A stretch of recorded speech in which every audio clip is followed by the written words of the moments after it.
तो अब हम बात करेंगे बच्चों गर्डल्स की। हमने हमारे लिम्स के बारे में देखा, हमने हमारे जो फोर लिम है, जो हमारा हैंड लिम है, उनके स्ट्रक्चर्स को देखा।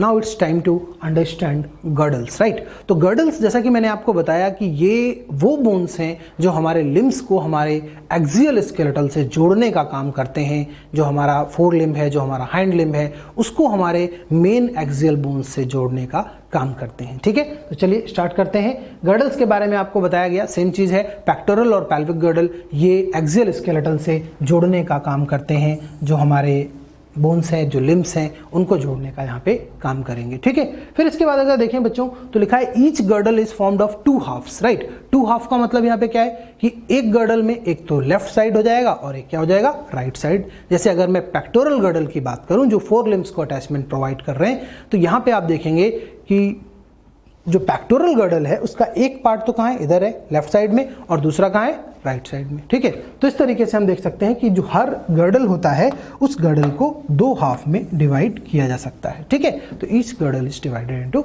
To half. ओके, नाउ आगे अगर देखें तो ये एक डायग्राम है। This is one bone of the pectoral girdle और ये हमारे पास क्या है, पेल्विक गर्डल है। ठीक है, तो आइए वन बाय वन अब इनको डिटेल में पढ़ते हैं। सबसे पहले will start with pectoral girdle. Pectoral girdle में बच्चों अगर हम देखें तो यहाँ पे दो बोन्स होती हैं। जो ये हमारे पास पेक्टोरल गर्डल है, इसके में दो बोन होती हैं। एक तो हमारे पास कौन सी बोन है, स्कैपुला बोन। स्कैपुला या जिसको हम कहते हैं shoulder blade. So this scapula is also known as what, shoulder blade. ठीक है, शोल्डर रीजन में हमारे पाई जाती है। दो क्यों लिखा, क्योंकि एक लेफ्ट साइड में होगी और एक कहाँ होगी, राइट साइड में होगी। आप देखिए ये जो पूरी बोन है, this one is known as what, scapula. ये पीछे की तरफ अगर हम देखें, अपने शोल्डर पे देखें तो वहां पे एक ट्रायंगुलर फ्लैट बोन पाई जाती है and that flat triangular bone is known as what, scapula या शोल्डर ब्लेड, राइट। नाउ आगे अगर देखें तो दूसरी बोन जो हमारे पेक्टोरल गर्डल की है, this one is known as what, clavicle bone. This is known as what, clavicle और कॉलर बोन। कॉलर क्यों बोला, क्योंकि ये देखिए हमारे जो कॉलर है ना, वहां पे अगर आप टच करेंगे इस तरीके से तो आपको एक लॉन्ग सिलेंड्रिकल बोन नजर आएगी, फील होगी, और वो जो बोन है that bone is known as what, clavicle bone और कॉलर बोन। ओके, सो आप स्ट्रक्चर भी देख सकते हैं, ये इस तरीके की लॉन्ग सिलेंड्रिकल बोन्स होती हैं, these are known as what, clavicle bones. Okay, तो चलिए स्टार्ट करते हैं। सबसे पहले बात करते हैं जो स्कैपुला बोन है उसके बारे में। ठीक है, सो स्कैपुला की अगर हम बात करते हैं तो स्कैपुला एक लार्ज ट्रायंगुलर फ्लैट बोन होती है जो कि सिचुएटेड होती है ऑन द डॉर्सल पार्ट। और इसमें भी आप देखिए यहाँ लिखा है कि dorsal part of the thorax between second and seventh rib. Now this one is very very important. ये दिस ईयर जो हमारा नीट 2020 हुआ था वहां पे भी ये क्वेश्चन पूछा गया था बच्चों। वहां पे आपको मैच द फॉलोइंग करके क्वेश्चन स्केलेटन सिस्टम से मिला था और उसके अंदर आपको पूछा गया था कि जो स्कैपुला है वो किसके साथ मैच होगा, मतलब स्कैपुला की लोकेशन आपने बतानी थी। तो लोकेशन क्या होगी, between second and seventh rib. ठीक है, जहां पे हमारी सेकेंड और सेवेंथ रिब जहां से जहां तक पाई जाती है उसी जगह पे अगर हम डॉर्सल साइड में देखेंगे तो हमें क्या मिलेगी, एक flat triangular bone and that flat triangular bone is known as what, that is known as scapula, right. तो ये आपने याद रखना है, स्कैपुला एक लार्ज ट्रायंगुलर और फ्लैट बोन होती है जो कि डॉर्सल पार्ट पे सिचुएटेड होती है। सारे पॉइंट्स को बहुत अच्छी तरीके से समझना है। डॉर्सल पार्ट पे सिचुएटेड होती है और कहां से कहां पाई जाती है, सेकेंड से सेवेंथ रिब के बीच में पाई जाती है। ठीक है, सो आगे अगर हम देखें, सो this is diagram of scapula. ये हमारे स्कैपुला का डायग्राम है, आप देख सकते हैं। ये मीडियन पार्ट है, मतलब जो ये अंदर की तरफ वाला पार्ट होगा, ये लैटरल पार्ट है जो साइड वाला पार्ट होगा स्कैपुला का। अब इसमें अगर हम बच्चों देखें तो ये आप देखिए ट्रायंगुलर बोन है, फ्लैट बोन है, बड़ी सी बोन है, इसलिए लिखा large flat triangular bone. Now इसमें ये जो बॉडी वाला पार्ट है, ये जो बीच का पार्ट है, this is known as body of scapula. इस बॉडी ऑफ स्कैपुला में एक उभार होता है, एक प्रोजेक्शन होता है, एक रिज होता है and that ridge is known as what, it is known as spine. NCERT में क्लियरली इसको मेंशन किया गया है, आप जब पढ़ेंगे तो आपको मिलेगा कि एक प्रोजेक्टेड पार्ट होता है बॉडी से and that elevated ridge is known as what, spine. इसी को क्या बोलते हैं अपन, स्पाइन बोलते हैं। अब आगे अगर देखें तो इसी एलिवेटेड रिज से एक और प्रोजेक्शन आगे की तरफ निकला हुआ है और ये जो प्रोजेक्शन है this one is known as what, acromion. इसको क्या बोलते हैं, एक्रोमियन, या जनरली हम बोल देते हैं एक्रोमियन प्रोसेस, राइट। क्या बोलते हैं, एक्रोमियन प्रोसेस। तो प्रोसेस वर्ड का मतलब समझिए बच्चों, यहां पे जब हम स्केलेटल सिस्टम में प्रोसेस वर्ड यूज करते हैं तो उसका मतलब होता है कि किसी बोन का एक्सटेंशन, किसी एक बोन का एक्सटेंशन, उसी का आगे का हिस्सा, ठीक है। तो जैसे देखिए ये स्कैपुला एक मेन बोन थी, उसी का एक्सटेंशन क्या है, ये एक्रोमियन, इसलिए क्या बोला, एक्रोमियन प्रोसेस, ठीक है। इसी तरीके से इस बोन में एक और प्रोसेस होता है and that is known as what, coracoid process. उसको क्या बोला, कोराकोइड प्रोसेस। तो ये भी इसी बोन का एक एक्सटेंशन होता है जो कि कुछ मसल्स को अटैचमेंट प्रोवाइड करता है, कुछ मसल्स को अटैचमेंट प्रोवाइड करने के लिए यहाँ पे कोराकोइड प्रोसेस है।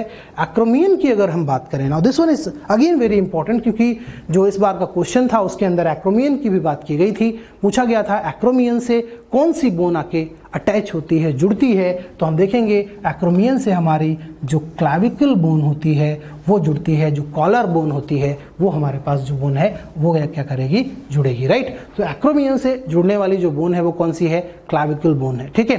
तो ये हमारे पास स्कैपुला का स्ट्रक्चर है। सेम चीज आपको एनसीईआरटी में बताई गई है, आप देख सकते हैं। Dorsal flat triangular body of scapula has slightly elevated ridge and that elevated ridge is known as what, spine, और उसी का जो एक्सटेंशन है that is known as what, acromion. उसी को क्या बोला, एक्रोमियन। तो वही चीज है जो मैंने यहाँ पे आपको एक्सप्लेन की। ये पूरा बॉडी है स्कैपुला का, इसका जो एक एलिवेटेड रेज है, एक उभार है, उसको क्या बोला हमने, स्पाइन बोला, और इसी स्पाइन से आगे की तरफ एक एक्सटेंशन है and that extension is known as what, it is known as acromion, right. So this was about scapula. Again a very beautiful animation for you guys from the team Allen. So it is wonderful effort for you guys so that you can easily understand all the structures of bones. जो complicated structures हैं हमारे bones के, बहुत आसानी से आप समझ सकते हैं इन beautiful animations की हेल्प से. ओके, सो देखिए ये हमारे पास स्कैपुला का स्ट्रक्चर है. स्कैपुला में आप देखिए जितना भी ये रेड कलर आपको दिख रहा है ना, this one is what, body part of the scapula. फिर आगे आप देखिए ये आपको एक्रोमियन प्रोसेस बहुत क्लियरली नजर आ रहा है. ये जो उभार है this one is what, acromion process, right. उसके बाद अगर देखें तो ये कोराकोइड प्रोसेस हमारे पास है. So this is structure of scapula, right. So this is clearly structure of scapula. एक चीज और है स्कैपुला के स्ट्रक्चर में जो आपको जाननी बहुत जरूरी है, and that is what, glenoid cavity. Okay, आप देखिए ये जो रेड कलर का स्ट्रक्चर नजर आ रहा है ना, this one is known as what, glenoid cavity. और ये जो ग्लेनोइड कैविटी है, इसी से हमारा जो ह्यूमरस है, जो अपर आर्म की बोन है, वो आके जुड़ती है. तो ये क्वेश्चन भी इस बार पूछा गया था नीट में, उसी मैच द फॉलोइंग के क्वेश्चन में आपको मिलेगा कि जो ह्यूमरस है वो किससे जुड़ता है, ग्लेनोइड कैविटी से. और ग्लेनोइड कैविटी जो है वो कहाँ पाया जाता है, हमारे स्कैपुला में पाया जाता है. सो आई होप अब ये सारी चीजें आपको यहाँ पे क्लियर होंगी, राइट. आगे अगर हम देखें तो next will discuss about another part of pectoral girdle, that is clavicle bone. और ये जो क्लैविकल या कॉलर बोन है, जिसको हम ब्यूटी बोन भी बोलते हैं, सो दिस कॉलर बोन, इसका स्ट्रक्चर देखें तो ये हमारे पास लॉन्ग सिलेंड्रिकल बोन है. इसके अंदर अगर देखें बच्चों तो ये लेटरल साइड है और ये क्या है, मीडियल साइड. मतलब ये अंदर की तरफ वाला जो पार्ट है वो मीडियल साइड है, और जो बाहर वाला पार्ट है ये कौन सा है, लेटरल साइड है. तो मीडियल साइड मतलब अंदर की तरफ ये किससे जुड़ा हुआ है, स्टर्नम से. किससे जुड़ा हुआ है, स्टर्नम से. और इधर की तरफ ये किससे जुड़ी हुई होती है, एक्रोमियन प्रोसेस से जुड़ा हुआ होता है. ठीक है, तो आपको याद रखना है क्लैविकल या कॉलर बोन एक तरफ तो किससे जुड़ा है, स्टर्नम से, और दूसरी तरफ किससे जुड़ा हुआ है, ये जुड़ा हुआ है स्टर्नम से. ठीक है, आगे अगर देखें तो ये जो बोन है, the clavicle articulates with acromion. कौन से साइड में आर्टिकुलेट करेगा, लेटरल साइड में आर्टिकुलेट करेगा, राइट. फिर लिखते हैं below the acromion there is a depression called glenoid cavity that we have discussed in the previous slide, right. एक डिप्रेशन होता है वहां पे, और उस डिप्रेशन को क्या बोलते हैं, that depression is known as what, it is known as glenoid cavity. And that glenoid cavity provide articulation surface for the humerus which is bone of forearm, right. जो हमारा अपर आर्म है उसकी जो bone होती है उसको ये attachment provide करता है. एंड दैट इज व्हाई ये जो है ये शोल्डर जॉइंट का फॉर्मेशन करते हैं, राइट. सो इसी तरीके से अगर हम देखें तो ये शोल्डर जॉइंट का फॉर्मेशन करते हैं. सो ये हमने सब इसके बारे में पढ़ा. एक और पॉइंट आप देखिए कि ये जो हमारे पास क्लैविकल है, ये क्लैविकल में दो कर्वेचर्स होते हैं. It is not straight, right. ये लॉन्ग है, सिलेंड्रिकल है, लेकिन उसके साथ साथ यहाँ पे क्या है, दो कर्वेचर्स पाए जा रहे हैं. आप देखिए ये इस तरीके के क्या होते हैं, यहाँ पे दो कर्वेचर्स पाए जाते हैं. ठीक है, so this was all about collar bone. Next we will discuss about pelvic girdle. Okay, so यहाँ पे अगर हम पेल्विक गर्डल की बात करें तो दैट मीन्स कि वो पार्ट्स, वो बोन्स जो कि हमारे लोअर लिम्स को हमारे एक्सियल स्केलेटल से जोड़ने का काम करते हैं, उनको हम क्या बोलते हैं, पेल्विक बोन्स, राइट. तो देखिए पेल्विक गर्डल में भी दो बोन्स होती हैं, एक लेफ्ट पेल्विक बोन, एक right pelvic bone. Pelvic bone को बच्चों हम कॉक्सियल बोन भी बोलते हैं, इनको हम इनोमिनेट बोन भी बोलते हैं, ठीक है। कॉक्सियल बोन बोला जाए, पेल्विक बोन बोला जाए, इनोमिनेट बोन बोला जाए, सबका मतलब एक ही है, ठीक है। तो यहाँ पे देखिए पेल्विक बोन के बारे में बताया गया, it is formed by 2 coxal bones, ठीक है। तो 2 कॉक्सियल बोन्स से मिलके ये बनी हुई होती है। Each coxal bone is formed by the fusion of 3 parts, और वो कौन कौन से हैं, इलियम, इस्चियम एंड प्यूबिस। इसके बारे में हम आगे डिटेल में देखेंगे स्ट्रक्चर से कि कैसे जो एक कॉक्सियल बोन है उसके भी फर्दर 3 पार्ट्स होते हैं, ठीक है। सो देखिए this is diagram of pelvic girdle, ये पूरा आपका डायग्राम है पेल्विक गर्डल का। इसमें अगर हम देखें तो ये जितना भी पार्ट है, this part, see this part, right, ये जो पार्ट है this one is part of और वर्टिब्रल कॉलम। ये वाला जो पार्ट है ये क्लियरली हमारा वर्टिब्रल कॉलम का पार्ट है। और उसके अलावा अगर हम देखें तो ये जो इधर वाला पार्ट है वो एक हमारे पास पेल्विक बोन है, और इधर वाला जो पार्ट है ये एक और पेल्विक बोन है। तो that is why we are saying कि जो पूरा पेल्विक गर्डल है it is made up of how many bones, 2 bones, right. One is left pelvic bone and one is right pelvic bone, okay. तो ये हम देख सकते हैं यहाँ पे एक पेल्विक बोन है। अब इस पेल्विक बोन में भी अगर हम देखें बच्चों तो यहाँ पे 3 पार्ट्स हैं। पहला जो ये बड़ा सा पार्ट आपको नजर आ रहा है पेल्विक बोन का, this one is known as what, ilium. इसको हम क्या बोलते हैं, इलियम, राइट। इसके बाद अगर देखें तो ये हमारे पास प्यूबिस रीजन है। लास्ट में अगर हम देखेंगे तो यहाँ इस्चियम रीजन नजर आएगा। तो वही चीज यहाँ पे आपको बताई गई है कि एक पेल्विक बोन जो होती है वो इलियम, प्यूबिस और इस्चियम से मिलके बनी होती है, ठीक है। अब इसमें अगर हम देखें तो यहाँ पे हमको ये आगे की तरफ जुड़ते हुए नजर आती हैं। ये जो 2 पेल्विक बोन्स होती हैं वो आगे की तरफ जुड़ती हैं, और जिस प्लेस पे वो जुड़ती हैं at that place we are getting what, pubic symphysis. Again very very important structure, pubic symphysis, जहां पे ये 2 पेल्विक बोन वेंट्रल साइड में जुड़ती हैं आपस में, उस जगह पे होता है pubic symphysis. And this pubic symphysis is again a cartilaginous structure made up of fibrous cartilage, ठीक है। तो फाइब्रस कार्टिलेज का बना हुआ एक स्ट्रक्चर है। एनसीईआरटी में एक लाइन भी है कि 2 pelvic bones meet ventrally at pubic symphysis, right. तो ये प्यूबिक सिम्फाइसिस पे जुड़ती हैं और वेंट्रली जुड़ती हैं। ये भी इंपॉर्टेंट पॉइंट है कि जो 2 पेल्विक बोन्स हैं वो आपस में वेंट्रल साइड में जुड़ती हैं, राइट। बहुत सारे स्टूडेंट्स को ये कंफ्यूजन होता है कि प्यूबिक सिम्फाइसिस जो है वो वेंट्रल साइड में प्रेजेंट है या डॉर्सल साइड में प्रेजेंट है। तो आपको यहाँ पे एकदम क्लियर रहना है कि ये जो पेल्विक बोन्स हैं वो कहाँ जुड़ती हैं, आगे वेंट्रल साइड में आके जुड़ती हैं, ठीक है। So this was about pubic symphysis. यहाँ पे देखिए एक ओपनिंग नजर आ रही है and this opening is known as what, it is known as obturator foramen, right.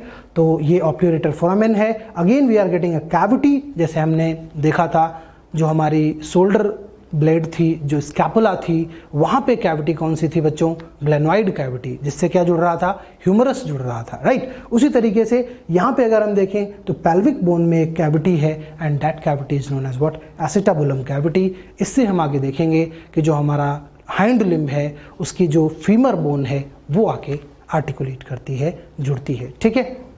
ये हमारे पास सैक्रम है, जैसा कि मैंने आपको बताया ये वर्टिब्रल कॉलम का पार्ट है। तो ये सैक्रम है, नीचे टाइनी कॉकेक्स भी आपको दिखेगा। सो this is about pelvic girdle. ये एक बेसिक स्ट्रक्चर है पेल्विक गर्डल का। आइए अब इसको एनिमेशन की हेल्प से देखते हैं सो डैट ये आपको और क्लियर हो जाएगा, राइट। तो यहाँ पे आप देखिए ये पूरा एनिमेशन है पेल्विक गर्डल का एंड दिस ब्यूटीफुल एनिमेशन, इससे आपको बहुत क्लियरली समझ में आएगा कैसे यहाँ पे चीज़ें प्रेजेंट हैं। आप देखिए ये एक पेल्विक बोन है, अभी आपको क्लियरली समझ में आ रहा होगा 2 पेल्विक बोन्स अलग से दिख रही होंगी। This part is sacrum and coccyx part. यहाँ पे आप देखिए ये हमारे पास फीमर बोन है। So this is diagram, this is animation of pelvic girdle for you guys, और बहुत आसानी से आप इससे समझ सकते हैं कि pelvic girdle how exactly it looks like, right. So अब अगर हम देखें तो यहाँ पे जो पेल्विक गर्डल है इसके बारे में वही चीज बताई गई यहाँ पे दोबारा से कि eight the point of fusion, जहाँ पे ये 3 जो पार्ट्स हैं, लाइक जो 3 बोन्स हैं, इलियम, इस्चियम एंड प्यूबिस, तो जहाँ पे बच्चों ये तीनों बोन्स मिलती हैं वहां पे एक कैविटी होती है and that cavity is known as what, acetabulum. उसी कैविटी को हमने क्या बोला, एसिटाबुलम कैविटी, जिससे हमारी थाई बोन जो है, जो हमारी फीमर बोन है, वो आके आर्टिकुलेट करती है, जुड़ती है, ठीक है। तो जहां पे ये इलियम, इस्चियम, प्यूबिस तीनों मिलेंगी वहां पे क्या बनेगा, एक कैविटी बनेगी and that cavity is known as what, acetabulum cavity, okay. आगे अगर देखें तो ये वही लाइन है जो मैंने एक्सप्लेन की थी कि 2 पेल्विक बोन्स मीट वेंट्रली, और वो आगे वेंट्रल साइड में मिलती हैं। दिस इज वेरी इंपॉर्टेंट, ये किस साइड में मिल रहे हैं, तो यहाँ पे अगर हम देखेंगे तो ये जो दो पेल्विक बोन्स होती हैं ये वेंट्रल साइड में मिलती हैं, और ये जो वेंट्रल साइड में मिल रही हैं वहाँ पे क्या फॉर्म हो रहा है, प्यूबिक सिम्फाइसिस बन रहा है, और प्यूबिक सिम्फाइसिस जो है वो किसका बना हुआ है, फाइब्रस कार्टिलेज का, right. So this is very very important line from the NCERT. Okay, now अब आगे अगर हम देखें तो यहाँ पे दो पेल्विक बोन्स का स्ट्रक्चर आपको दिखाया गया है। अब इस पेल्विक बोन के स्ट्रक्चर से आप ये समझ पाएंगे कि इलियम कहाँ तक है, इस्चियम कहाँ से शुरू हो रहा है, प्यूबिस कहाँ तक प्रेजेंट है, ठीक है। मतलब एग्जैक्ट लोकेशन आपको इलियम, इस्चियम और प्यूबिस की इस डायग्राम से एक्सप्लेन करने की कोशिश की गई, राइट। तो यहाँ पे अगर देखें बच्चों तो ये जितना भी आपको गोल्डन कलर का पार्ट नजर आ रहा है, ये जो बड़ा सा पार्ट नजर आ रहा है, that one is known as what, it is known as ilium. इसको अपन क्या बोलेंगे, इलियम। और ilium is what, it is largest bone. आप देख सकते हैं ना, अमंग दीज थ्री ये क्या है, लार्जेस्ट है, ठीक है। और इसके साथ साथ अगर देखें तो ये जितना भी आपको ब्राउन कलर का पैच नजर आ रहा है ना, this brown colour part, this one is what, pubis part. इसको हमने क्या बोला, प्यूबिस पार्ट। सेम बोन है, एक डोर्सल व्यू है और एक वेंट्रल व्यू है, ठीक है। तो ये हमारे पास क्या है, प्यूबिस पार्ट है, फ्रंट ऑफ पेल्विस। हमने देखा आगे की तरफ फ्रंट पार्ट बनाता है हमारे पेल्विस का, जहां पे प्यूबिक सिम्फाइसिस पाया जाता है, ठीक है। फिर आगे देखें तो ये जितना भी हमें पर्पल कलर का पार्ट नजर आ रहा है, now this one is known as what, ischium. तो ये इस्चियम वाला पार्ट है, strongest and lowest bone in the pelvis. तो पूरी कॉक्सल बोन, पूरी पेल्विक बोन में अगर देखें तो स्ट्रॉन्गेस्ट पार्ट है, लोवेस्ट पार्ट है कौन सा, इस्चियम है, ठीक है। तो ये कुछ बेसिक इंफॉर्मेशन है about these three parts of the pelvic bone, ये भी आपने याद रखनी है।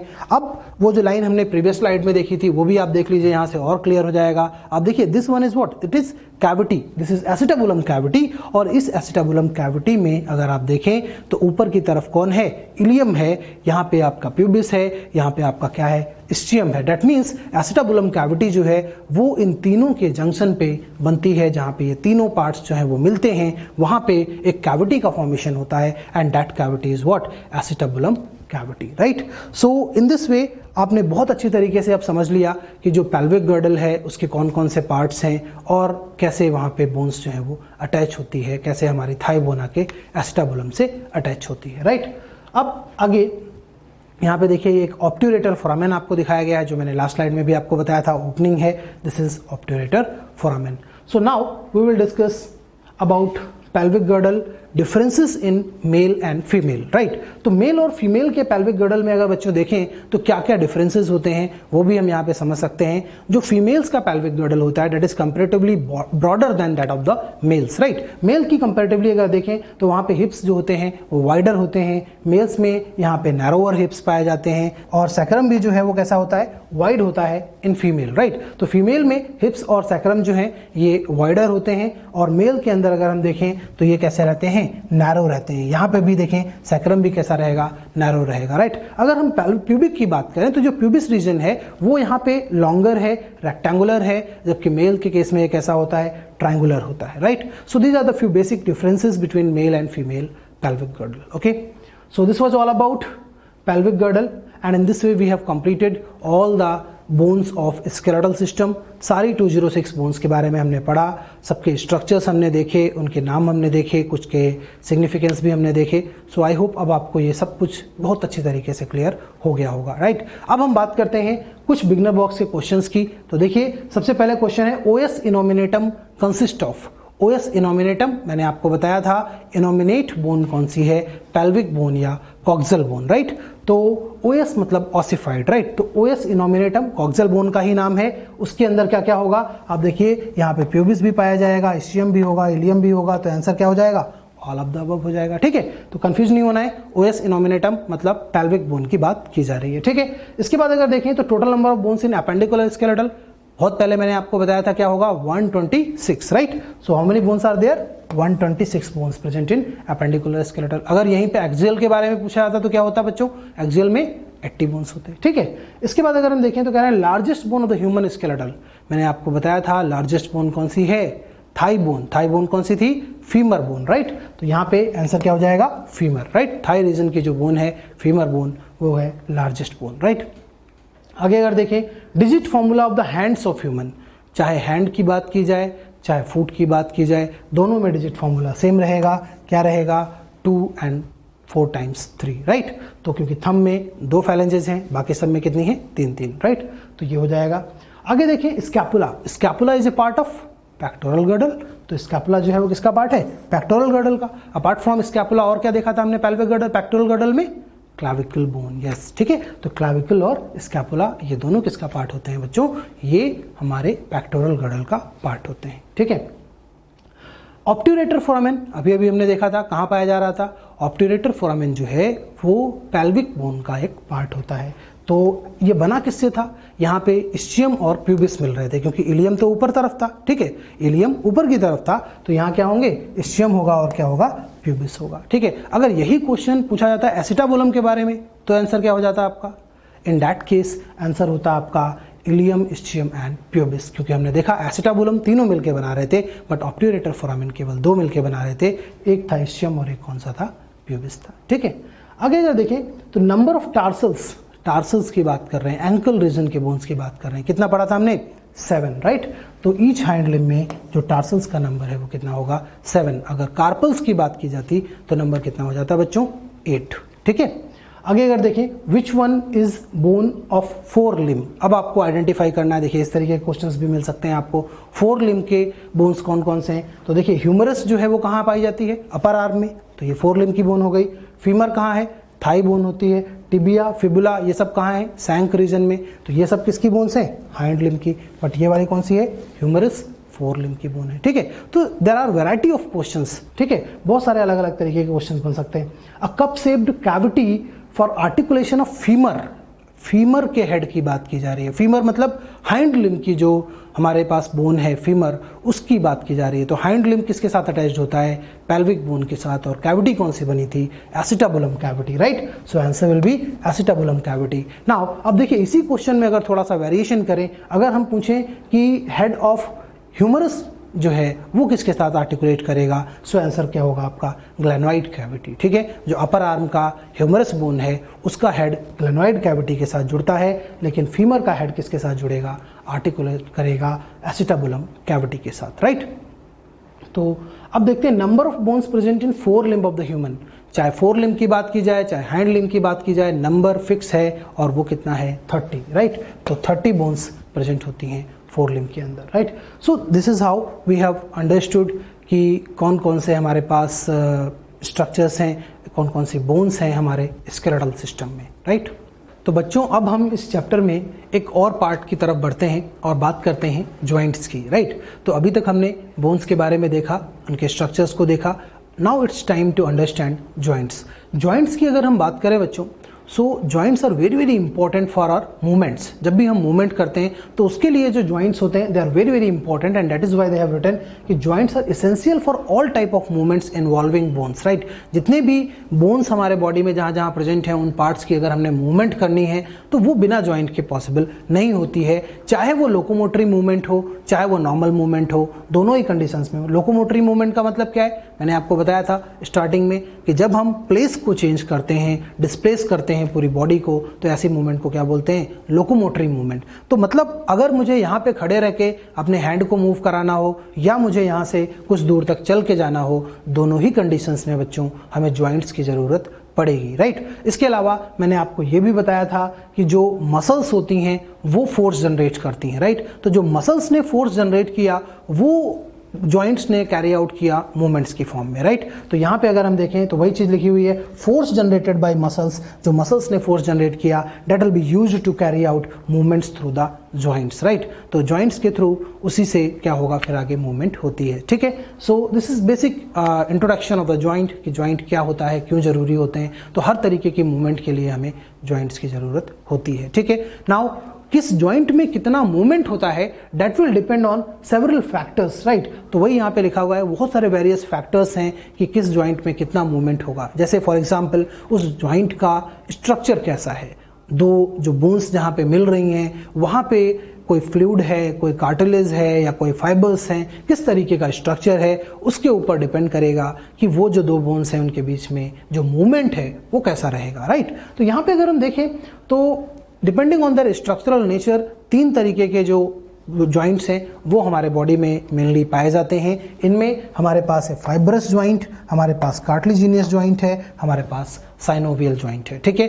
तो अभी हमको इन तीनों तरीके के जॉइंट्स को डिटेल में वन बाय वन पढ़ना है। ठीक है, तो चलिए स्टार्ट करते हैं। सबसे पहले बात करते हैं फाइब्रस जॉइंट की। फाइब्रस जॉइंट को ही क्या बोलते हैं? सिनाथ्रोसिस। क्या बोलेंगे? सिनाथ्रोसिस, राइट। अब ये जो फाइब्रस जॉइंट है ये हमारे स्कल में, अगर हम क्रेनियल बोन्स की बात करें तो वहां पे हमें मिलता है। देखिए ये हमारे पास क्रेनियम है ना, तो क्रेनियम में मैंने आपको बताया ना फ्रंटल, पैराइटल, टेम्पोरल, ये सारी जो बोन्स थी उनके बीच में जो जॉइंट है that is known as what? Fibrous joint. मैंने बताया भी था वहां पे आपको। तो ये इस तरीके का जॉइंट है। इसमें अगर हम देखें तो ये हमारे पास जॉइंट है and these all joints these are what? These are fibrous joint. ठीक है, now what is the speciality of this fibrous joint? ये फाइब्रस जॉइंट जहां पे प्रेजेंट होते हैं वहां बिल्कुल भी मूवमेंट नहीं होती। They do not allow movement at all. ठीक है, बिल्कुल भी मूवमेंट वहां पे नहीं होती है, बिकॉज यहां पे देखिए सेम चीज लिखी हुई है, do not allow any movement. ठीक है, तो किसी भी तरीके की मूवमेंट नहीं होगी अगर दो जो बोन्स हैं वो फाइब्रस जॉइंट से जुड़ी हुई हैं। ठीक है, वही चीज यहां लिखी हुई है कि this type of joint shown by the flat skull bones, जहां पे हमें फाइबर्स मिलते हैं और यहां पे लिखा है कि the bones are fused end to end by the help of dense fibres, right. तो जो डेंस फाइबरस कनेक्टिव टिश्यू है वो यहाँ पे प्रेजेंट होता है और इस वजह से जो बोन्स हैं वो बिल्कुल आपस में क्या हो जाती हैं? फ्यूज हो जाती हैं, फिक्स हो जाती हैं। ठीक है, उनमें कोई भी मूवमेंट नहीं होती है। और एक इंपॉर्टेंट पॉइंट, जो क्रेनियल बोन्स के बीच में फाइब्रस जॉइंट पाया जाता है, क्रेनियल बोन्स के बीच में पाया जाने वाला जो फाइब्रस जॉइंट है उस जगह पे जो जॉइंट है उसको अपन क्या बोलेंगे? सूचर्स। क्या बोलेंगे? Sutures, right. तो क्रेनियल बोन्स के बीच में जो फाइब्रस जॉइंट पाए जाते हैं उनको हम लोग क्या कहते हैं? सूचर्स कहते हैं। ठीक है, तो ये भी आपने यहाँ पे याद रखना है। इसके अलावा बच्चों फाइब्रस जॉइंट का एक और एग्जाम्पल भी है, उसको हम कहते हैं गम्फोसिस। गम्फोसिस क्या है? जो हमारा टीथ है और उसका जो सॉकेट है उसके बीच में जो जॉइंट बनता है, टीथ और उसके सॉकेट के बीच में जो जॉइंट बनता है, that is also an example of fibrous joint, क्योंकि वहां पे भी किसी भी तरीके का मूवमेंट नहीं होता है। ठीक है, so this was about fibrous joint. Next will discuss about ये हमारे पास अगेन एक एनिमेशन है और इसके हेल्प से भी आप देख सकते हैं ये जितना भी रेड कलर का स्ट्रक्चर आपको नजर आ रहा है ना, these are what? These are sutures. Suture मतलब fibrous joint of cranial bones, right. यहाँ पे इस एनिमेशन में एक और चीज आप देख सकते हैं, यहाँ पे देखिए आपको फोरामेन ऑफ मैग्नम बहुत क्लियरली नजर आएगा। अगर आप देखें तो ये जो ऑसिपिटल बोन है, इस ऑसिपिटल बोन में ओपनिंग आपको दिख रही है and this is the same opening through which spinal cord will pass, right. तो ये वही ओपनिंग है जहां से स्पाइनल कॉर्ड निकल के पीछे वर्टेब्रल कॉलम में आती है। ठीक है, so this is just to represent you कि कहाँ पे हमारे फाइब्रस जॉइंट क्रेनियल बोन्स के बीच में पाए जाते हैं। ठीक है, अब हम लोग बात करेंगे कार्टिलेजिनियस जॉइंट की। कार्टिलेजिनियस जॉइंट को सिनकॉन्ड्रोसिस कहा जाता है और ये ऐसे जॉइंट्स हैं जहां पे at the point of joint we are having some kind of cartilage जो कि जॉइंट को फैसिलिटेट करता है। ठीक है, तो यहाँ पे आप देखिए ये हमारे पास एक एनिमेशन है अगेन, और इसमें आप देखिए आपको वर्टेब्रल कॉलम को हाईलाइट करके दिखाया गया है और इस वर्टेब्रल कॉलम के बीच में अगर आप देखें तो कुछ व्हाइट कलर के पैड्स आपको नजर आ रहे हैं and these white color pads, these are what? These are intervertebral disc। मतलब हमारे वर्टिब्रल कॉलम में जो वर्टिब्रीज हैं उन वर्टिब्रीज के बीच में इंटरवर्टिब्रल डिस्क पाई जाती है and that intervertebral disc is an perfect example of cartilaginous joint. किसका एग्जांपल है? कार्टिलेजिनियस जॉइंट का, राइट। तो देखिए लिखा है the bones are involve are joint together by the help of cartilage. तो जब जो बोन्स इन्वॉल्व हैं जॉइंट में वो कार्टिलेज की हेल्प से जुड़ी हुई हों तो ऐसे जॉइंट को बच्चों हम लोग क्या बोलेंगे? This kind of joint is known as what? Cartilaginous joint, right. इसके बाद अगर देखें तो लिखा है the joint between adjacent vertebrae in the vertebral column. ये जो है वो इस तरीके का जॉइंट होता है, कार्टिलेजिनियस जॉइंट होता है। And the most important thing is it permits limited movements. ये कैसा मूवमेंट शो करता है? लिमिटेड मूवमेंट शो करता है। ठीक है, ऐसा नहीं है कि हम अपने जो कार्टिलेजिनियस जॉइंट है उसमें मैक्सिमम मूवमेंट नहीं होती। लाइक फाइब्रस में हमने देखा था वहां बिल्कुल भी मूवमेंट नहीं थी, बट अगर हम कार्टिलेजिनियस की बात करें तो मूवमेंट तो है यहाँ पे, बट ये कैसी है? लिमिटेड मूवमेंट होती है। ठीक है, मतलब slightly we can move, right. अगर हम अपने वर्टेब्रल कॉलम की बात करें तो हम थोड़ा सा ऐसे पीछे की तरफ टिल्ट हो सकते हैं, थोड़ा सा आगे की तरफ बेंड हो सकते हैं। तो दैट फ्लेक्सिबिलिटी जो हमें मिलती है हमारे वर्टेब्रल कॉलम में, it is just because of this intervertebral disc which is example of cartilaginous joint, right.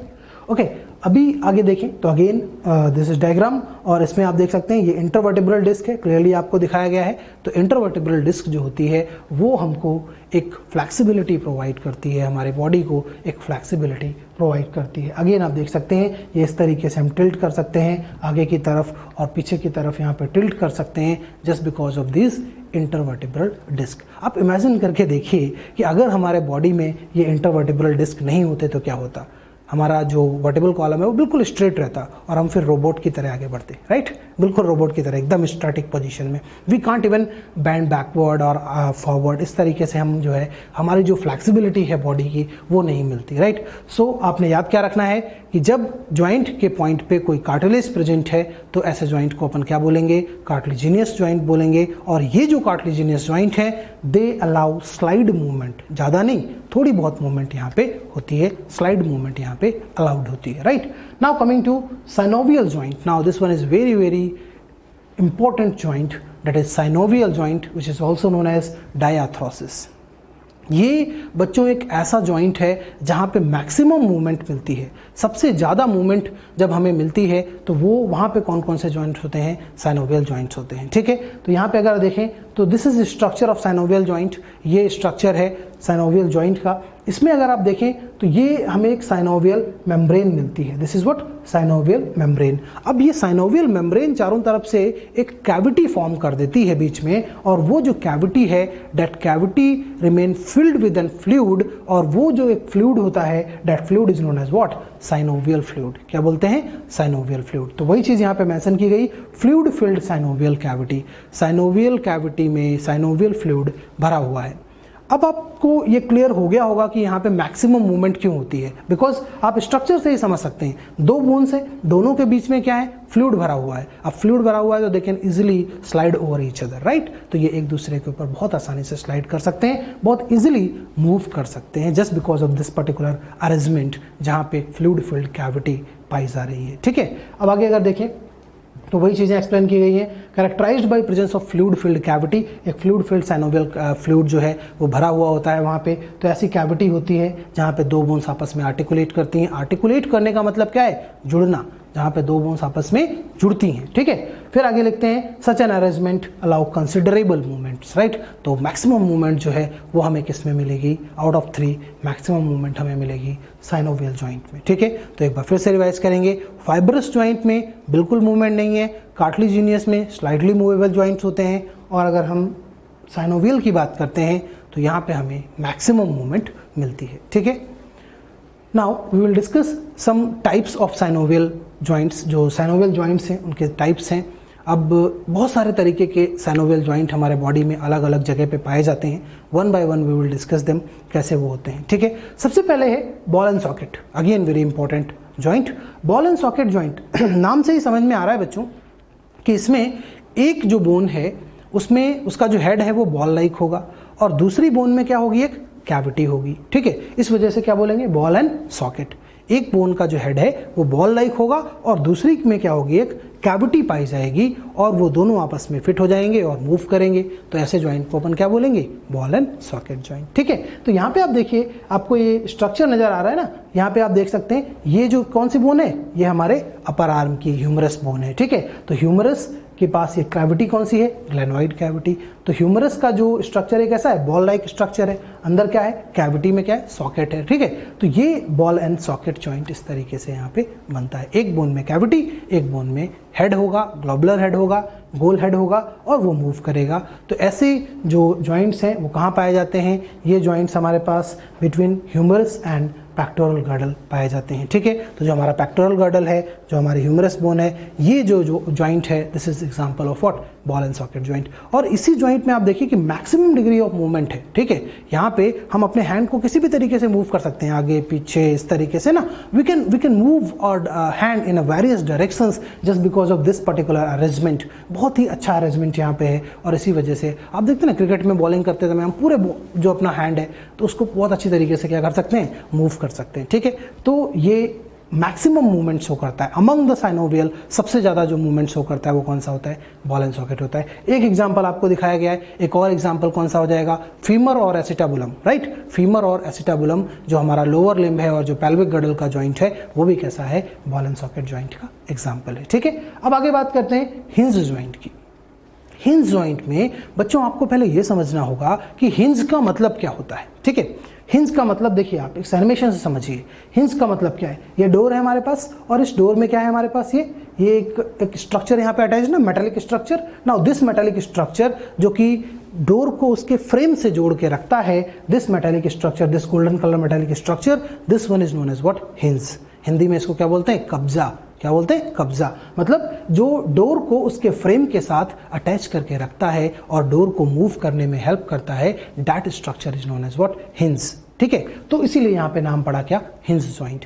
क्यों, क्योंकि देखिए ये जो डोर है ये एक तरफ खुल सकता है, ऐसे बाहर की तरफ खुल रहा है ना, तो ये इस तरीके से खुल सकता है। इसीलिए जहां जहां पे हमारे बॉडी में हिंज जॉइंट पाया जाता है वहां पे वन प्लेन मूवमेंट देखने को मिलती है। जैसे फॉर एग्जांपल आप देखिए ये हमारे पास हैंड है ना, इसमें अगर आप देखें तो ये लोअर आर्म है और ये क्या है, अपर आर्म। इसके बीच में ये एल्बो जॉइंट, जो एल्बो है ना, ये एल्बो जॉइंट, तो ये हम इस तरीके से मूव कर पा रहे हैं, राइट। हम इसको पीछे की तरफ मूव नहीं कर सकते, हम केवल इस तरीके से वन प्लेन मूवमेंट कर पा रहे हैं, समझ रहे हैं ना। जैसे ये डोर केवल बाहर की तरफ मूव कर सकता है, सिमिलरली हम अपने एल्बो जॉइंट को इस तरीके से मूव कर पा रहे हैं। सिमिलरली अगर हम अपने नी जॉइंट की बात करें तो उसको भी हम केवल अंदर की तरफ फोल्ड कर सकते हैं। कभी देखा क्या किसी का नी जॉइंट बाहर की तरफ फोल्ड होते हुए, it is not possible, right.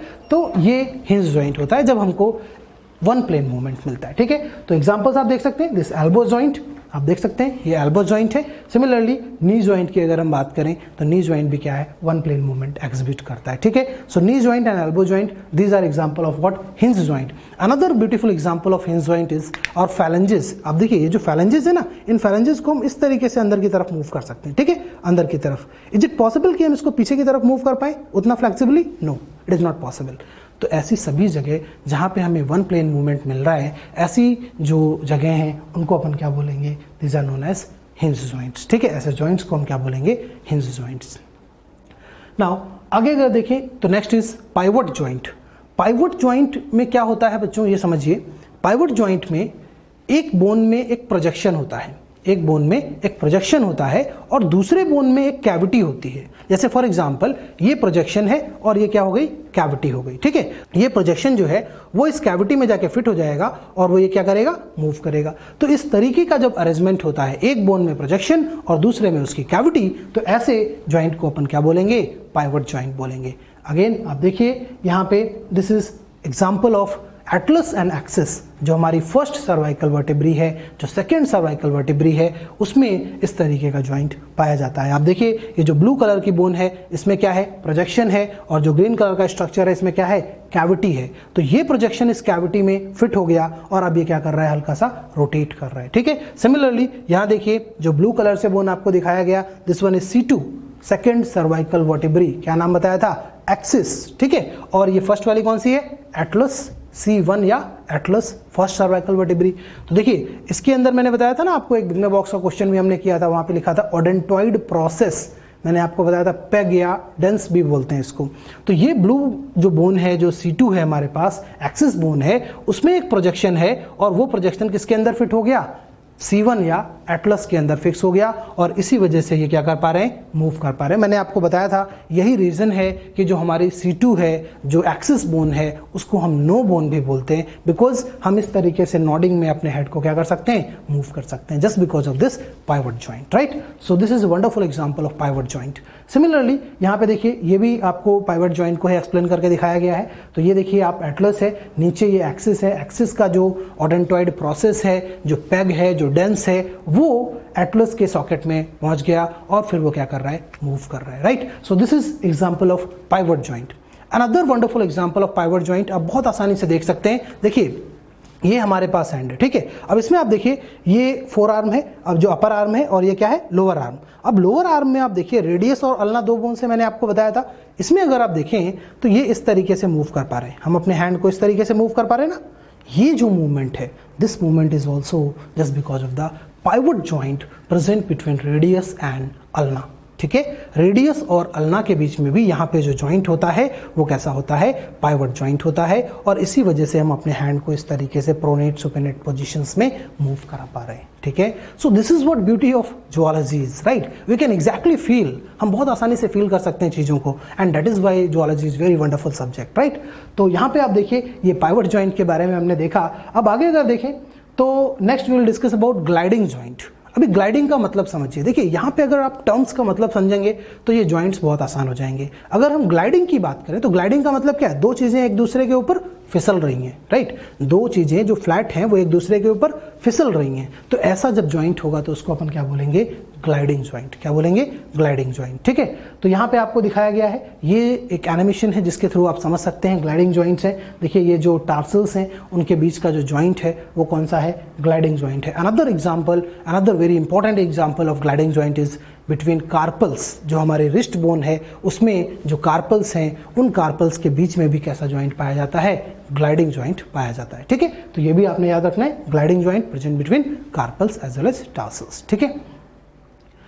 Next is saddle joint, ये भी काफी इंपॉर्टेंट है, कई बार क्वेश्चंस यहाँ से पूछे जाते हैं। सैडल जॉइंट की जब हम बात करते हैं तो ये पाया जाता है बच्चों between carpal and metacarpal of thumb. देखिए कार्पल और मेटाकार्पल ऑफ थंब के बीच में पाया जाता है। ये हमारे पास हमारे फोरआर्म का पार्ट है, और इसमें अगर हम देखें तो ये हमारे पास क्या है, कार्पल, और ये क्या है, मेटाकार्पल, और ये किसकी बात हो रही है, थंब की बात हो रही है। तो एट दिस पर्टिकुलर पॉइंट जहाँ पे ये एरो पॉइंट कर रहा है, यहाँ पे जो जॉइंट होगा बच्चों वो कौन सा होगा, सैडल जॉइंट। कौन सा होगा, सैडल जॉइंट। देखिए इसको भी हम फील कर सकते हैं बहुत आसानी से।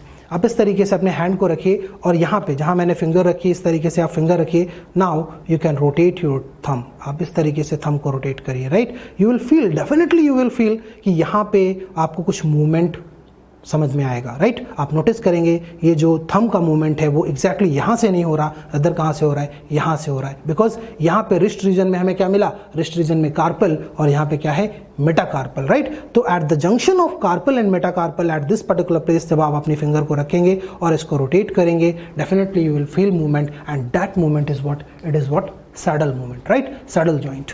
तो इस तरीके से आपने देखा सैडल जॉइंट है। तो सैडल जॉइंट में भी काफी मल्टी डायरेक्शनल मूवमेंट आपको देखने को मिलता है, बट अगेन साइनोवियल में सबसे ज्यादा अगर हम देखें तो बॉल एंड सॉकेट में मिलता है। सभी साइनोवियल जॉइंट्स में सबसे ज्यादा मूवमेंट कहाँ है, बॉल एंड सॉकेट में मिलता है, right. So this was about various type of joints, ये हमने देखा।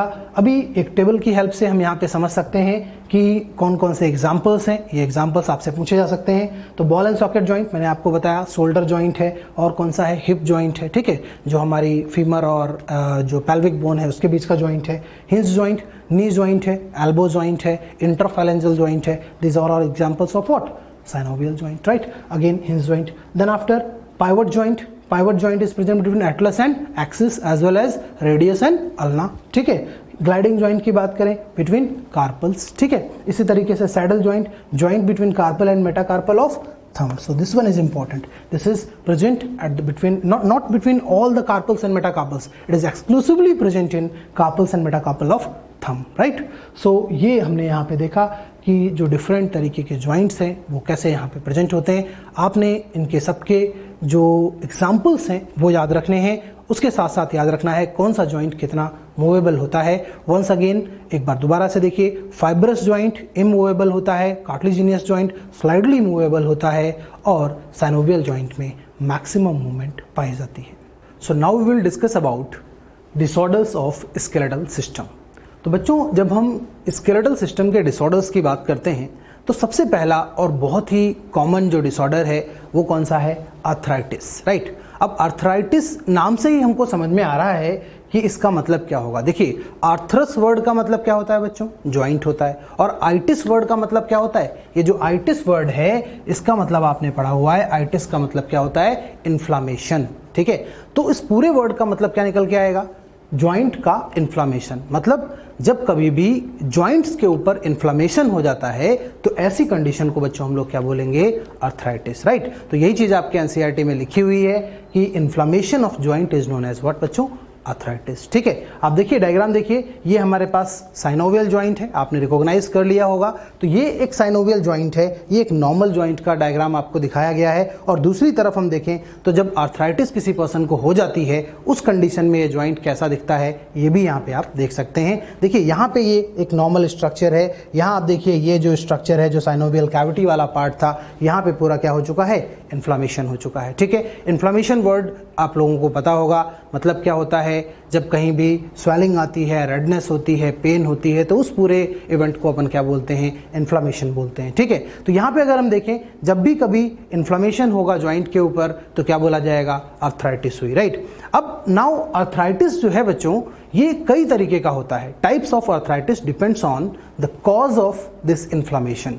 इस इन्फ्लामेशन का कारण क्या है, इसके ऊपर डिपेंड करेगा बच्चों कि आर्थराइटिस जो है वो किस तरीके का है। जैसे हम देखेंगे कि कुछ ऐसी आर्थराइटिस होती हैं जिसमें ये इन्फ्लामेशन कुछ यूरिक एसिड के क्रिस्टल्स के डिपॉजिट होने की वजह से होता है, गाउट बोलते हैं उनको। ठीक है, कई बार हम देखते हैं कुछ हमारे IgM जो एंटीबॉडीज़ होती हैं उनके साइनोवियल मेम्ब्रेन पे अटैक करने की वजह से यहाँ इन्फ्लामेशन होता है, रिमेटॉइड आर्थराइटिस हो जाता है वो। फिर हम देखते हैं कुछ एज रिलेटेड आर्थराइटिस भी होता है, जिसमें ये जो हमारा आर्टिकुलर कार्टिलेज है ना, ये वाला, ये जो ब्लू वाला आर्टिकुलर कार्टिलेज है, ये आप देखिए डिटोरिएट हो जाता है। जब ये डैमेज हो जाता है एक एज के साथ, लगातार यूज होते होते धीरे धीरे घिस जाता है जब ये आर्टिकुलर कार्टिलेज, तो उसकी वजह से भी बच्चों क्या होती है, ये बोन्स आपस में कॉन्टैक्ट में आने लगते हैं और उसकी वजह से फिर यहाँ पे इन्फ्लामेशन होता है। And that kind of arthritis is known as what? It is known as osteoarthritis. So there are different type of arthritis. आगे आप हायर क्लासेस में और भी बहुत सारे अलग अलग तरीके के आर्थराइटिस पढ़ेंगे, बट अभी 11th क्लास में हमने यहाँ पे केवल एक तरीके के आर्थराइटिस की बात करनी है, and that is what, it is known as gout. ठीक है, तो गाउट की अगर हम बात करें बच्चों, तो गाउट भी क्या है, it is a type of arthritis. ये भी क्या है, एक तरीके का आर्थराइटिस है। यहाँ पे देखिए लिखा हुआ है, inflammation of joint due to accumulation of uric acid crystals. That means जब भी कभी यूरिक एसिड के जो क्रिस्टल्स हैं उनका एक्यूमुलेशन होगा जॉइंट के ऊपर, तब हम क्या बोलेंगे, वहां पे क्या हुआ, गाउटी आर्थराइटिस हुआ या गाउट हुआ। अब देखिए जो यूरिक एसिड के क्रिस्टल्स हैं, ये जो यूरिक एसिड के क्रिस्टल्स हैं, ये हमारे जॉइंट्स में कब एक्यूमुलेट होने लगते हैं, दो रीजन हो सकते हैं बच्चों। या तो हमारे बॉडी में यूरिक एसिड का प्रोडक्शन बढ़ गया, या हमारे बॉडी से किडनी के थ्रू जो यूरिक एसिड बाहर निकल रहा था उसका निकलना सही तरीके से नहीं हो पा रहा है। दैट मीन्स किडनी जो है वो सही तरीके से यूरिक एसिड को एक्सक्रीट आउट नहीं कर पा रही है। तो इन दैट कंडीशन वहाँ पे भी क्या होगा, जो यूरिक एसिड का लेवल है वो बॉडी में एलिवेट हो जाएगा, बढ़ जाएगा। ठीक है, तो in both of the conditions, चाहे वो यूरिक एसिड का फॉर्मेशन बढ़ा हो, चाहे उसका एक्सक्रीशन कम हुआ हो, दोनों ही कंडीशंस में बच्चों क्या होगा, यूरिक एसिड जो है वो हमारे ब्लड में एलिवेट हो जाएगा उसका लेवल। और जब भी यूरिक एसिड का लेवल एलिवेट होगा, it starts depositing in the synovial joints. तो ये हमने देखा, ये हमारे पास देखिए हमारे एक फैलेंजेस का स्ट्रक्चर है, और यहाँ पे आप देखिए इंटरफैलेंजल जॉइंट पे ये जो एक साइनोवियल जॉइंट था, यहाँ पे क्या हो गया, ये बहुत सारे यूरिक एसिड के क्रिस्टल्स जो हैं वो क्या होने लगे, डिपॉजिट होने लगे, और इसकी वजह से ओवरऑल जो इन्फ्लामेशन हो जाता है, और इसी इन्फ्लामेशन की वजह से जो आर्थराइटिस होगी बच्चों, इसको हम क्या बोलेंगे, गाउटी आर्थराइटिस। तो आपने क्या याद रखना है, जब भी कभी यूरिक एसिड क्रिस्टल्स के डिपॉजिशन की वजह से जॉइंट पे इन्फ्लामेशन हो रहा है, आंसर क्या होगा आपका, गाउटी आर्थराइटिस या gout. Right, so this was about gout. आगे अगर हम देखें बच्चों, तो एक और डिसऑर्डर हमने यहाँ पे देखना है, and that is known as osteoporosis.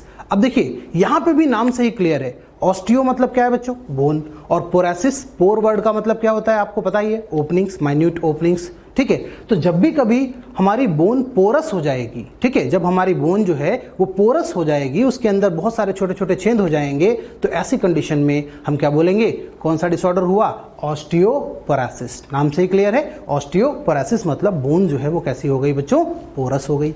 अब देखिए ये पोरोसिटी बोन की होती क्यों है, क्यों बोन जो है वो पोरस हो जाती है। तो जब आपने एनिमल टिश्यू पढ़ा बच्चों, तो वहां पे आपको इंटरनल स्ट्रक्चर बोन का पढ़ाया गया, और उस internal structure of the bone में आपने देखा था कि जो बोन की मैट्रिक्स होती है वहां पे इनऑर्गेनिक कंपोजिशन भी पाया जाता है, जहां पे हमने देखा कैल्शियम के सॉल्ट्स थे, फॉस्फोरस के सॉल्ट्स थे। राइट, तो वो कैल्शियम और फॉस्फोरस जो वहां पे बोन के अंदर प्रेजेंट है, अगर वो वहां से निकाल लिया जाएगा, बोन से बाहर निकल जाएगा, तो उसकी जगह माइन्यूट पोर्स क्रिएट हो जाएंगे, and that condition is known as what, osteoporosis. Osteoporosis. ठीक है, तो यहाँ पे देखिए लिखा है it is age related disorder. ये भी कैसा है बच्चों, एज रिलेटेड डिसऑर्डर होता है। अब एज रिलेटेड डिसऑर्डर होता है और उसके कारण क्या हो सकते हैं, देखिए लिखा है कि यहाँ पे age related disorder characterised by decrease mass and increase chances of the fracture. तो ये भी बहुत आसान सी चीज है, यहाँ पे आप बहुत आसानी से ये समझ सकते हैं कि जब भी कभी बोन का मास डिक्रीज होगा, मतलब वहाँ से कैल्शियम, वहाँ से फास्फोरस जो है वो जब निकल जाएगा तो बोन जो है हल्की हो जाएगी, पोरस हो जाएगी, और जब वो पोरस होगी तो ये स्वाभाविक सी बात है कि वो फ्रेजाइल हो जाएगी, बहुत आसानी से टूट जाएगी, राइट। इसीलिए बोलते हैं कि जो एल्डर पीपल्स होते हैं हमारे घर में, जो बड़े लोग होते हैं, उनकी बोन्स जो है वो ज़्यादा जल्दी फ्रैक्चर के लिए ससेप्टेबल होती हैं। अगर वो कहीं गिर जाते हैं तो there are more chances of getting fractured, right. तो उसके पीछे रीजन यही है कि जैसे जैसे एज बढ़ती है बोन की पोरोसिटी बढ़ती रहती है। अब इस पोरोसिटी के बढ़ने के कई सारे कारण हो सकते हैं। कुछ हार्मोन्स आपने सुने होंगे, एक होता है बच्चों हमारे पास टीसीटी। टीसीटी क्या है, टीसीटी इज थायरोकैल्सिटोनिन। कौन सा हार्मोन है, थायरोकैल्सिटोनिन, थायराइड ग्लैंड से निकलता है। और ये जो बच्चों टीसीटी होता है, इसका फंक्शन क्या होता है, इसका फंक्शन होता है कि बोन में कैल्शियम के लेवल को बढ़ाना। फंक्शन क्या है, बोन में कैल्शियम के लेवल को बढ़ाना। अब अगर मान लीजिए कि ये जो टीसीटी है इसका लेवल कम हो जाए, जब टीसीटी हार्मोन का लेवल कम हो जाएगा तो बोन में कैल्शियम क्या होने लग जाएगा, कम होने लग जाएगा, राइट। तो उस कंडीशन में भी क्या हो सकती है, पोरोसिटी हो सकती है। या एक और हार्मोन है, आप सबने नाम सुना होगा, that is what, PTH. PTH is what, parathyroid hormone. कौन सा हार्मोन है, पैराथायरॉइड हार्मोन, पैराथायरॉइड ग्लैंड से निकलता है। अभी पीटीएच का फंक्शन क्या होता है बच्चे, पीटीएच जो होता है ये क्या करता है, हमारे ब्लड में कैल्शियम के लेवल को बढ़ाता है। मतलब बोन से कैल्शियम को निकाल के किधर डालता है, ब्लड में डालता है, ताकि ब्लड का कैल्शियम लेवल बढ़े। अब आप सोचिए अगर पीटीएच का लेवल बढ़ गया तो ये क्या करेगा, बहुत सारा कैल्शियम बोन से निकाल लेगा और कहाँ डाल देगा, ब्लड में। तो ब्लड में तो कैल्शियम का लेवल बढ़ जाएगा, लेकिन बोन में क्या होगा, अल्टीमेटली कैल्शियम का लेवल कम हो जाएगा। तो इसका मतलब अगर पीटीएच का लेवल बढ़ गया तो ये भी क्या करेगा, ये भी बच्चों पोरोसिटी कॉज करेगा हमारे बोन के अंदर। And in both of the conditions osteoporosis will occur, right.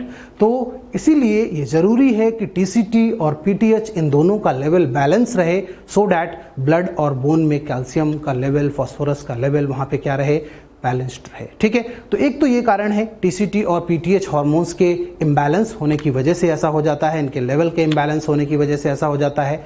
इसके अलावा there is one more common cause, that is कि जो decreased level of estrogen hormone है, estrogen hormone which is female sex hormone, और ये जो हार्मोन है ये बच्चों फीमेल्स के अंदर मेनोपॉज, मेनोपॉज का मतलब क्या है, मेंस्ट्रुएशन साइकिल जो है वो स्टॉप हो गई एक एज के बाद, और फिर वहां पे हम देखते हैं कि वो पीरियड जो होता है उसको क्या बोलते हैं, मेनोपॉज पीरियड। ठीक है, तो उस मेनोपॉज पीरियड में देखा जाता है बच्चों कि फीमेल्स के अंदर जो एस्ट्रोजन हार्मोन है उसका लेवल क्या होता है, कम हो जाता है, और उसकी वजह से भी क्या होने लगता है, ऑस्टियोपोरोसिस होता है। So these all are the causes of osteoporosis, right. अब देखिए एक बार फिर से समझते हैं ऑस्टियोपोरोसिस होता क्या है डायग्राम की हेल्प से।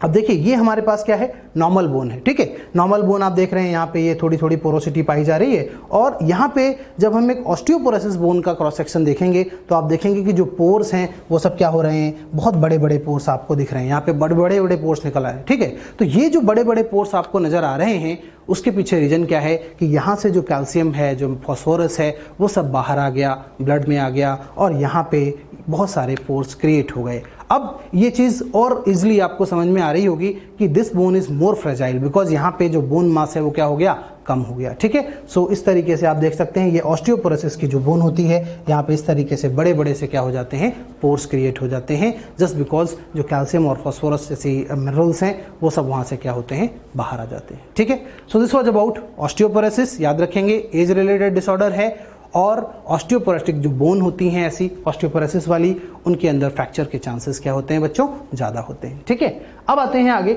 और बात करते हैं एक और कंडीशन की, that is known as sprain. Sprain बच्चों जो होती है इसको हम कहते हैं पुलिंग ऑफ लिगामेंट्स। जब भी कभी एक्सेसिव पुलिंग होती है लिगामेंट्स की, जैसे मान लीजिए कि हम क्रिकेट खेल रहे हैं या हम फुटबॉल खेल रहे हैं और अचानक से हमारा पैर मुड़ जाए, कई बार आप लोगों के साथ भी शायद हुआ हो, आपने फील भी किया होगा, कई लोगों को देखा होगा कि अचानक से वो दौड़ रहे हैं, भाग रहे हैं, और अचानक से उनका पैर क्या हो गया, मुड़ गया। एंड इन दैट कंडीशन ये देखिए, ये जो हमारा लिगामेंट होता है, लिगामेंट तो याद है ना आपको, लिगामेंट क्या है, एक तरीके का कनेक्टिव टिश्यू जो बोन से जोड़ता है, ठीक है, दो बोन्स को आपस में जोड़ने वाले कनेक्टिव टिश्यू को क्या बोला था, लिगामेंट। तो ये हमारे पास देखिए ये लिगामेंट है, ये एक बोन को दूसरी बोन से जोड़ रहा है। अब जब ये पैर मुड़ गया तो उसकी वजह से क्या हो गया, there is excessive pulling of this ligament और समटाइम्स इट में results into the like breakage of this ligament, right. तो या तो ये लिगामेंट टूट सकता है या ये एक्सेसिव पुल हो सकता है, and in both of the conditions क्या होगा, स्प्रेन होगा और ये काफी पेनफुल होता है, ठीक है। सो आपने देखा भी होगा कई बार, जब इसको कॉमन लैंग्वेज में हम बोलते हैं कि पैर में मोच आ गई, राइट। तो मोच आने के कंडीशन में क्या करते हैं, वो ऑरेंज वाली पट्टी देखी ना आप सबने, उस पट्टी को यहाँ पे बांध दिया जाता है सो दैट ये इमोबिलाइज हो जाए और फिर धीरे धीरे नेचुरली क्या हो जाए, वो हील हो जाए, ठीक है। So this condition of excessive pulling of the ligaments is known as what, sprain, ठीक है। So this was about sprain. Now यहाँ पे एक और पार्ट है हमारे पास, that is types of bone. अब अगर हम बच्चों टाइप्स ऑफ बोन की बात करें तो कई तरीके की बोन्स यहाँ पे होती हैं। इसमें हमारे पास लॉन्ग बोन्स हैं। लॉन्ग बोन्स में देखिए कौन सी हैं, ह्यूमरस है, radius, ulna, femur, tibia, fibula, clavicle, these all are the example of long bones.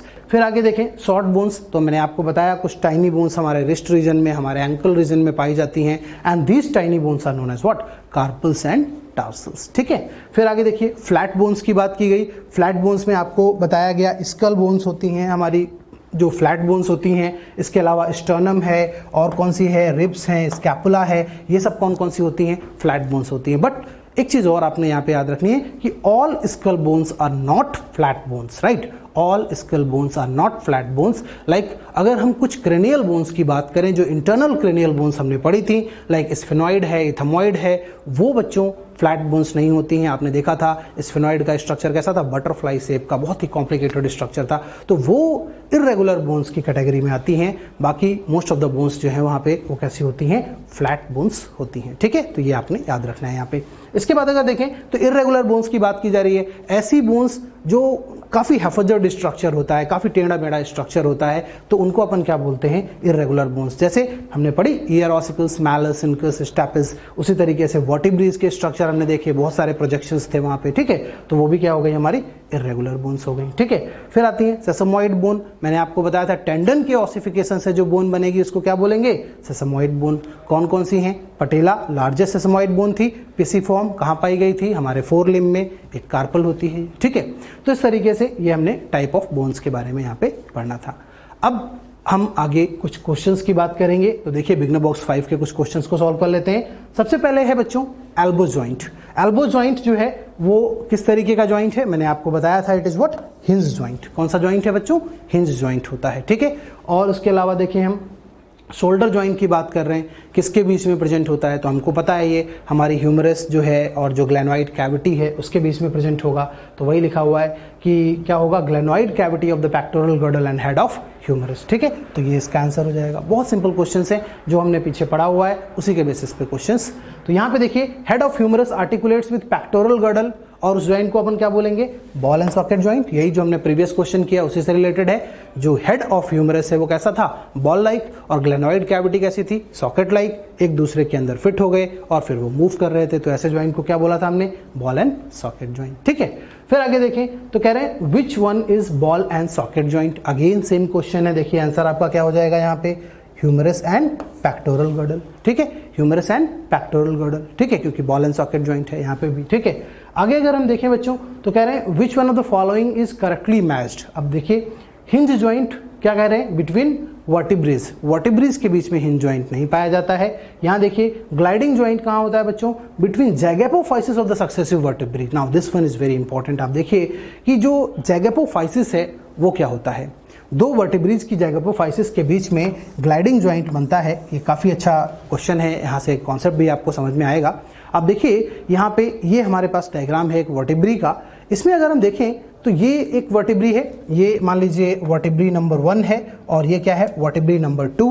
अब इसमें अगर हम बच्चों देखें तो ऊपर वाली वर्टिब्री में एक नीचे की तरफ प्रोजेक्शन होती है जिसको अपन क्या बोलते हैं, पोस्ट जैगेपोफाइसिस। क्या बोलते हैं, पोस्ट जैगेपोफाइसिस। इसी तरीके से नीचे वाली वर्टिब्री में भी एक प्रोजेक्शन है और इसको हमने क्या बोला, प्री जैगेपोफाइसिस, ठीक है।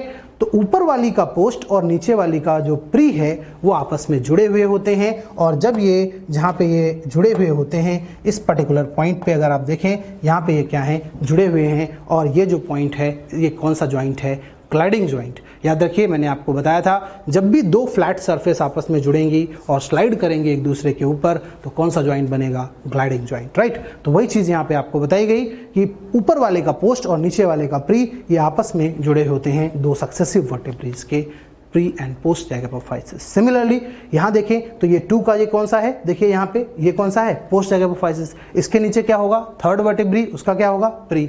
मतलब ऊपर वाले का पोस्ट जैगप ऑफ फाइसिस और नीचे वाले का प्री जैगप ऑफ फाइसिस आपस में मिलकर कौन सा जॉइंट बनाएंगे, ग्लाइडिंग जॉइंट बनाएंगे। तो ये कॉन्सेप्ट भी आपने याद रखना है, ठीक है। आगे बढ़ते हैं, देखते हैं बोन्स बिकम फ्रेजाइल इन, कौन सी में फ्रेजाइल हो रहे थे, कौन से डिसऑर्डर में, ऑस्टियोपोरोसिस में। हमने देखा था ना, तो ऑस्टियोपोरोसिस में क्या हो जाएंगी, बोन्स जो है वो कैसे हो जाएंगी, फ्रेजाइल हो जाएंगी, ठीक है। इसके बाद अगर हम देखें तो यहाँ पे सिम्फाइसिस, अब देखिए यहाँ पे अक्सर बच्चे कंफ्यूज हो जाते हैं। सिम्फाइसिस का मतलब यहाँ पे क्या है, प्यूबिक सिम्फाइसिस। सिम्फाइसिस का मतलब क्या है, प्यूबिक सिम्फाइसिस। कहाँ पढ़ा था हमने, पैल्विक गर्डल में पढ़ा था, ठीक है। तो symphysis is made up of what, मैंने आपको बताया था प्यूबिक सिम्फाइसिस, जहां पे दो पैल्विक बोन्स वेंट्रली एक दूसरे से मिलती हैं, वहां पे फाइब्रस कार्टिलेज का बना हुआ प्यूबिक सिम्फाइसिस पाया जाता है, ठीक है। तो आंसर क्या होगा, फाइब्रो कार्टिलेज, राइट। इसके बाद अगर देखें बच्चों तो लिखा है विच वन इज कार्टिलिजीनियस ज्वाइंट, कौन सा ज्वाइंट ऐसा है जो कार्टिलिजीनियस ज्वाइंट है। आप देखिए कौन सा होगा, अगेन सिम्फाइसिस, अभी अभी हमने डिस्कस किया, प्यूबिक सिम्फाइसिस फाइब्रस कार्टिलेज का बना हुआ होता है, तो आंसर क्या हो जाएगा आपका, प्यूबिक सिम्फाइसिस, ठीक है। फिर आगे देखिए कहा है deposition of uric acid crystals, कहाँ होगा, यूरिक एसिड क्रिस्टल्स किस में पढ़े थे हमने, गाउट में पढ़े थे, ठीक है। तो यहाँ पे आंसर क्या हो जाएगा, गाउट आर्थराइटिस, ठीक है। तो वेरी इजी क्वेश्चंस, बहुत ही सिंपल क्वेश्चंस है।